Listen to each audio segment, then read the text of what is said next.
There are terrible news going on right now for the comic book industry and for the film industry as well, as Warner Media has already announced their new project in conjunction with Bad Reboot. If you don't know, Bad Reboot is that company belonging to Jar Jar Abrams that was responsible for the total destruction of properties such as Star Trek and Star Wars.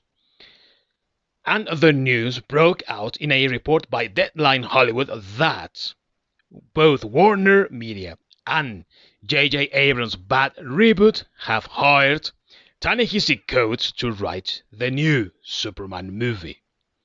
Now, this is bad news simply put because of the lack of experience that Ta-Nehisi Coates has for writing anything in the film industry. He has not written anything related to TV, he has not written any movies so far, and while it is true that people like him, who are new, need a place to start, what you would expect is for people to normally start from the bottom and then crawling their way up like any regular person and like the principles of meritocracy dictate. Instead, just like many other people the likes of Heather Antos or Max Bisaggio, Ta-Nehisi Coates seems to fail upwards and find places to work at and opportunities that were given to nobody else or are given right now to nobody else, and they are given this simply because either they have the correct ideology or they are following the same agenda or they are part of a minority, they are people of color, or any other of those things, or all together in some cases. This report that I found from Bounding Into Comics, which you should check out on Twitter, says the following. A new report claims that Warner Media and J.J. Abrams hired left-wing political activist Ta-Nehisi Coates to write a new Superman film. The report comes from Deadline's Anthony D'Alessandro, who writes, quote, Deadline has confirmed that author Ta-Nehisi Coates is writing a Superman reboot feature for Warner Bros. And DC, which J.J. Abrams is producing under his Bad Reboot label, end quote. This is also problematic because the reality of Ta-Nehisi Coates is that his background is as a writer of political activism. He comes from the politics spectrum. He writes for The Atlantic, which is a publication that is commonly related or associated with politics and all that. He is an activist, so he knows how to write about that, and it is evident in the way that he has also treated those comic book properties he has worked for. He has worked writing Black Panther and also Captain America, and in both instances he has been very ham-fisted and very heavy-handed in the way that he has treated those characters and also in the way that he delivers the message of his agenda. Bear in mind that he is also one of those BLM supporters and all that, so he is also quite radicalized, and he has also blamed in the past white supremacy for the status quo that black people have to endure all over the United States. Whether that is true or not, that is not up for us, the foreigners and those that are observing, to discuss or to debate and opine on. We may have an opinion and that is fine, but this channel's advice has always been that we keep those opinions to ourselves because it is not an issue that concerns us. And also, considering that this channel in particular is an entertainment channel and we talk about pop culture, we do not really want to address political issues. Now, most recently, Coates wrote an article from January of 2021 titled Donald Trump is Out. Are we ready to talk about how he got in which he states part of something that he wrote before called The First White President, in which he says the following. Quote, it is often said that Trump has no real ideology, which is not true. His ideology is white supremacy in all its truculent and sanctimonious power, end quote. That is just an example of what Ta-Nehisi Coates believes in and also the sort of thing that he is used to writing. And of course, he blames once again the white people of doing heinous and terrible things right now through the system that sanctions their activities. It seems that, to me at least, he is forgetting how the media pushed for the narrative that most riots were actually demonstrations and that they were mostly peaceful, and that only 1 year ago. So, in reality, who is being protected and who is being benefited from the system and by the system? He has also terrible, terrible opinions about various situations that have hurt the country in the past.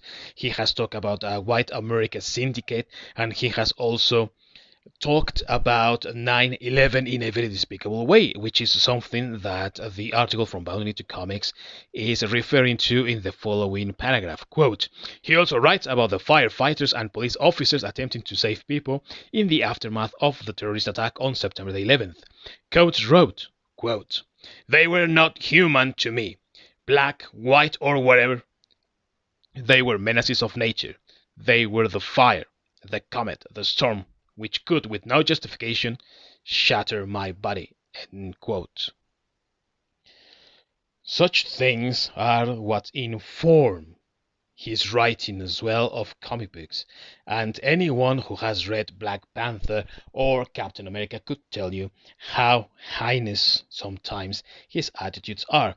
And in case that you found no one that can help you see that, or that can help you take a look at how popular his books have been over at Marvel, Boundary to Comics also has this report when Coates began writing Black Panther, saying the following: the first issue shipped 55,314 copies.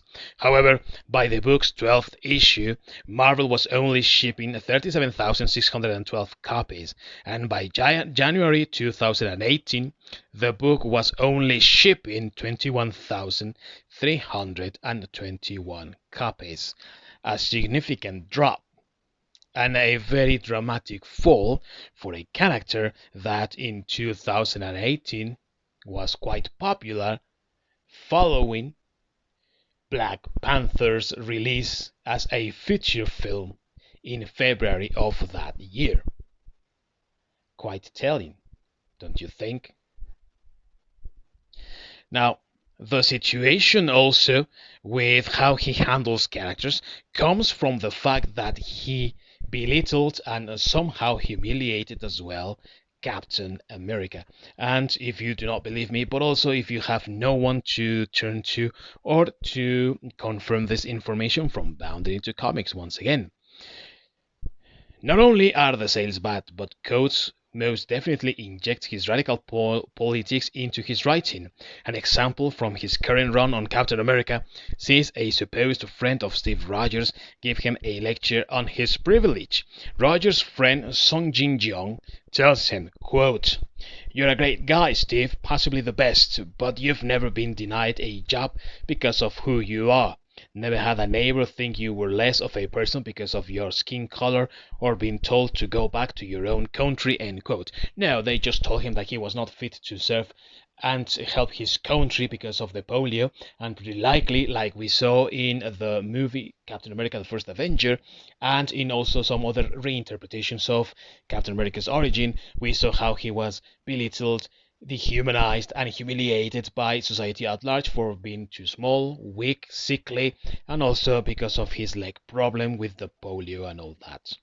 So what is so different about this guy and Captain America? Well, that's beyond anyone, and also Boundary into Comics, who report on how even Ta-Nehisi Coates cannot keep straight his ideas within the very same issue that he's writing, saying the following.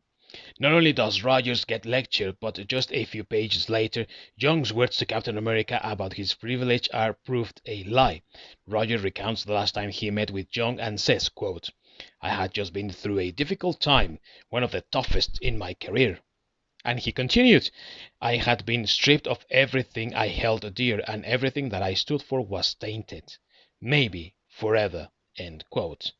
And if that doesn't tell you how Ta-Nehisi Coates doesn't know how to handle and how to write characters in a comic book that month by month gives you the option of recant, change, alter, and also expand on the story, let alone the possibility of writing that for a film.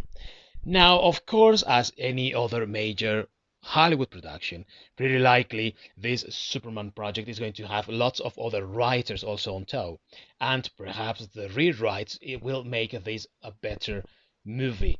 However, considering that J.J. Abrams' Bad Reboot is behind this thing, we can hope that it is going to be a major disaster. Speculation has gone around also that this is not going to be Henry Cavill's Superman, and that they are going to go with a different character and also, of course, a different actor.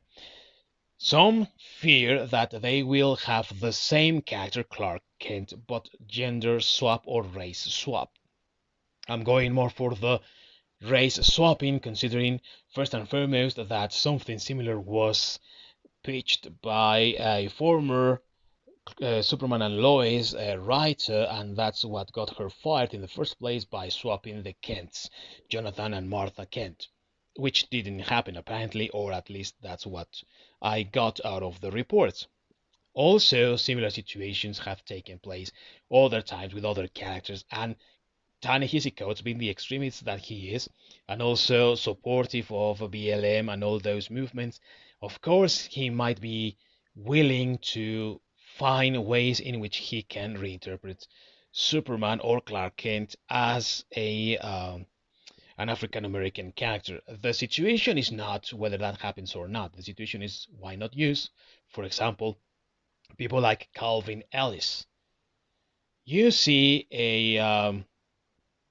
an interview that Michael B. Jordan had with Oprah Winfrey, and he says how he, as a fan that he is of comic books himself, wouldn't like to see many changes applied to his favorite characters, and that were he given the option to play Superman, he would like to actually play Calvin Ellis or Val-Zod or any other of those black characters that make the Superman lore in the comic books.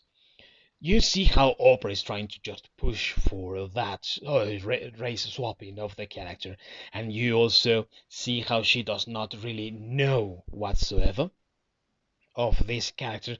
And I will try to put a link to that video, and if possible this video as well. But the thing that I want to draw attention to is the fact that, as a comic book fan that he is, Michael B. Jordan understands how important these characters are for the fans, and he is not close to the idea of playing these characters so long as it is something original and that it is something that does not go against the already established lore. And kudos to him for that attitude, and also great way of handling the situation.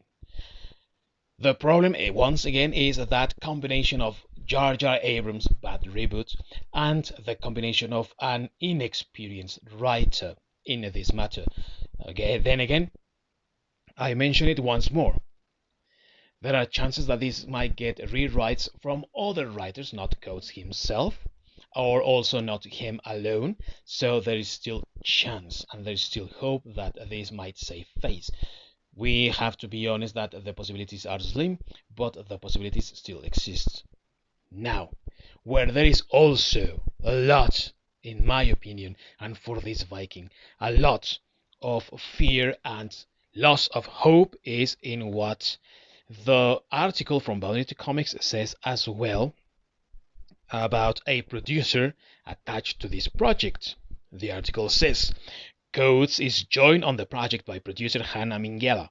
IMDb reports she has 0 completed credits. She is the executive producer on Masters of the Universe and an untitled Cloverfield project.